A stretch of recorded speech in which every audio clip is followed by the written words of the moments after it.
বন্ধুরা, এই দেখেন আমি খাসির গোস্তটা তেলের মধ্যে ছেড়ে দিছি।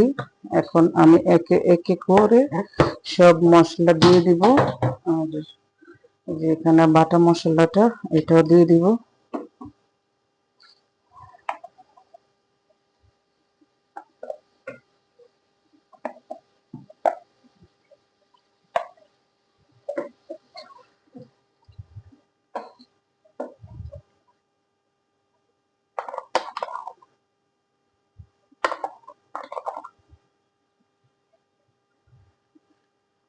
হলুদ, মরিচ একটু বেশি দিচ্ছি যেহেতু ডাল দিব এখানে।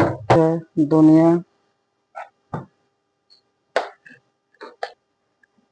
এটা মেজবানি মশলা, এটাকে গরম মশলা বলে।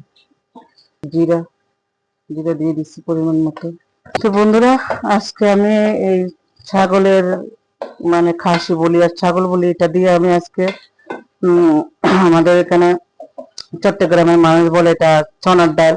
যাই হোক, আমি চনার ডালটাই রান্না করব ছাগলের গোস্ত দিয়ে। তো বন্ধুরা, এখানে আমার ভিডিওটা আজকে শেষ। Bye bye, tata.